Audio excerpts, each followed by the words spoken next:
Today is going to be a great day because my new front suspension bike fork is coming in.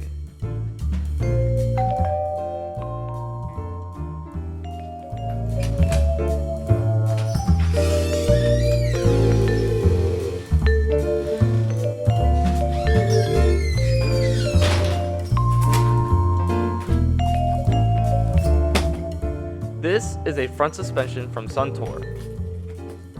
My first impressions of this is that it was very easy to open up the box. I didn't even need to use a knife.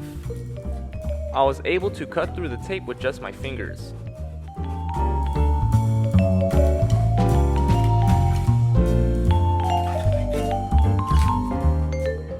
Though it was easy to open, I wasn't quite impressed of the packaging inside. Could do a little bit better, Suntour. Besides the packaging, here I got an XCT 80mm travel front suspension, just good enough for my local trails. This is Oscar, the bike that I'll be changing the front suspension with. I already changed the rear shock, which was nothing more than a gimmick, with this 190mm air shock. You are probably already wondering why I named my bike Oscar. Well, let me tell you why. I named this bike after Oscar the Grinch from Sesame Street, with the main reason that I found this bike at a Walmart dumpster. Also, just like how every character in Sesame Street shares a great value or lesson to kids, and this one definitely taught me a lot about biking, which I will explain more later. Upon inspecting the bike, the only thing that I found was wrong with it, besides its joke of a front suspension and rear suspension, was that it did not have a seat post and the front wheel was slightly bent. Everything that was wrong with it was fixable. I am also a college student, and as a story that everyone will tell is that we college students are broke, and that is no joke. I always had an interest in mountain biking, just never had $2,000 to invest in it. That makes me sound like a hypocrite considering I spend nearly that much on my custom built computer. Anyway, I looked up the retail value of this bike and it came to be $200. That's $200 I did not pay for. So all the money I invested in this bike already, which would have come around $140 if I'm not mistaken. Alright, so I know what you guys are probably thinking, it's like, why the heck do I have an XCT front suspension? Well, I'm in Houston, so there's not really many crazy trails, so it was just a perfect suspension for me. Also, one thing that's really cool about this bike is that this is a dumpster bike that I found at Walmart, and I've always enjoyed mountain biking. I just never really had a bike, and I wanted a bike for myself that I can really enjoy. So that's kind of the history of getting this bike. I got it from the dumpster, started making upgrades, and I probably spent less than $150 on these upgrades, and the bike itself is worth like $200, so it's close to a $400, $500 value bike now. And I'm pretty stoked, and it's time to freaking ride. Let's go. Now that I got all my parts installed, it was time to go to my local trails, which was about 20 minutes out from where I live. This place is called Ant Hills. If you are familiar with the Houston area, these trails are part of Hershey Park, which has a large variety of features that fit all skill levels.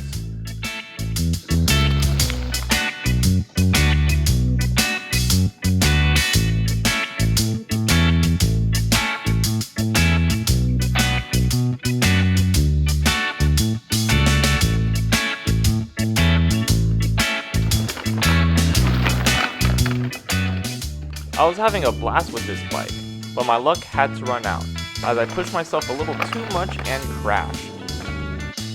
Man, I can't believe it. I hit something when I was going down. My tire just freaking bent, man. I gotta freaking head back.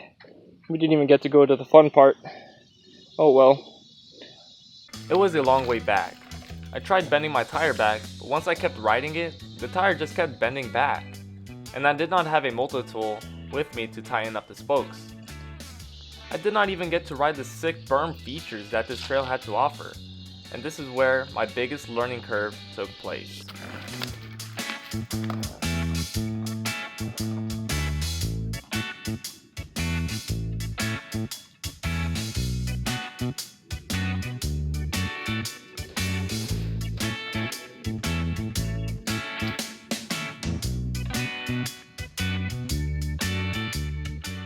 Though I did not have nothing but a fanny pack to hold my phone, wallet, and keys, my biggest laughable rookie mistake was yet to come. I'm out of freaking water.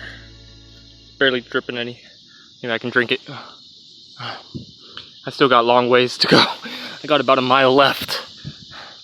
There's nothing left. I have no water. Ah!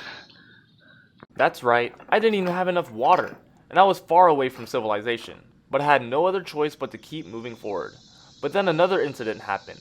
I ran out of battery, and I did not have any extras. Either way, I eventually made it back safe and stopped to get something to drink. Yeah, I definitely had fun writing. I crashed a lot, but I didn't get a chance to film them. Just thought I'd show you where the injury sort of happened. That's just a bite there. But over there, behind my leg, what happened here is that something got caught in my tire, and then I crashed into a tree sideways, and then my leg wrapped around the tree, and it freaking threw me, and it scraped the shiznick out of my leg there. And then another one, which is actually right here, that's from the pedals. So what happened was my chain skipped and my foot fell off the pedals, and then the pedals just went all the way around and scraped me right in the back. And yeah, I got some scrapes there, right there, some there. It's not that bad on my right leg, and then I got some scratches here. I got scratched by a tree there, another cut there, and a bunch of bites. I got pretty beat up out there with that bike, but overall the bike was very, very, very responsive. Definitely will work on some more upgrades in the future. So yeah, it kicked my ass. I mean, I didn't get to film the crashes, but it did happen, and there's proof. So yeah. I hope you guys enjoyed my first mountain biking video. It's something definitely that I haven't really shared with you guys on something that I like. But definitely know what you guys thought of the video. Leave a like if you liked it, leave a dislike if you didn't, and I'll catch you in the next one. Thanks for watching. Peace.